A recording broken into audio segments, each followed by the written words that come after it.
Ultimately, in these interviews, I think it's Ariana Grande inserting herself and making things go woke. And as we know, if you go woke, you go broke. Yeah. So I don't think this strategy is going to work, especially with big box retailers like Walmart breaking away from this ideology and DEI.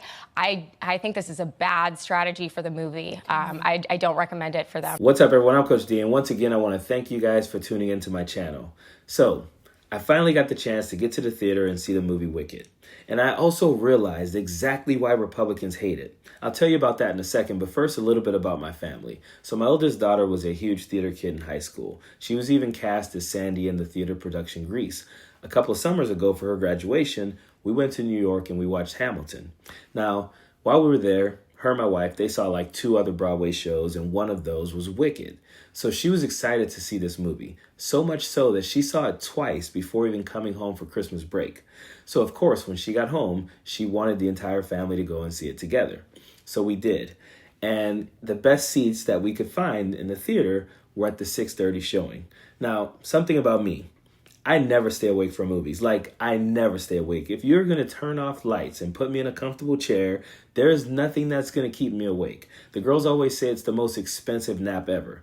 So for this movie, I decided I would have some caffeine and I would try my best to stay awake. And I did. And I enjoyed it. And something I noticed and reaffirms my belief about Republicans is that they really do hate unity, inclusiveness, and happiness.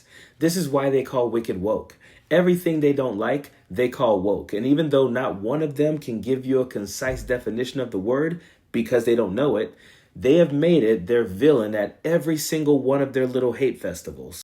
And woke has to stop because along with everything else, it's destroying our country. We're going to stop woke. Woke is bullshit. We are already seeing an end to the woke agenda, all of the corporations pulling out of the woke nonsense because America is fully awake and not woke. So woke is obviously the buzzword they use to wake up their low IQ crowd when they're getting bored. But you know, there's an even deeper reason why they hate Wicked and its wokeness. It's because they realize it's about them and they hate it. They see themselves in the villain. They take offense to the villain who hates diversity and inclusion because they realize the villain is always them. I mean, imagine watching a fictional movie with fictional characters like flying monkeys, elves, and witchcraft and being mad that all the fictional characters aren't straight and white because anything outside of that ruins your day or some shit. And how do you explain this garbage take from CANDACE Owens? I gotta get into this wicked story, this wicked press tour. I don't even know where to begin. They can't stop crying. I just don't know what to tell you other than these individuals can't stop crying. And it just leads me to a lot of conclusions about theater kids in general.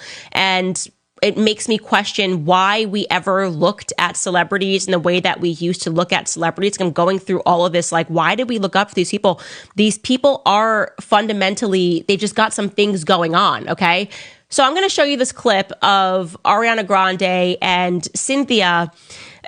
Just first and foremost, I'm just going to show you them holding hands. They keep holding hands in this really weird way. I'm just going to show you this kind of here in the background. They're repeatedly reaching out to each other and holding hands in a very emotional way, really to prevent one another from crying, because every time they get asked a really basic question like, hey, did you like the costumes? They just break down into tears. Personally, like, I'm starting to wonder if her and Cynthia maybe hooked up, like if Cynthia is about to steal Ariana from Ethan Slater, which would be some like great justice. But it's a very gay culture. It's like everybody's a homosexual that's interviewing them. They're doing a lot of homosexual interviews. They're acting homosexual in the interviews. And this is not to paint a picture. I'm just saying that just seems to be the reality. It's Out magazine.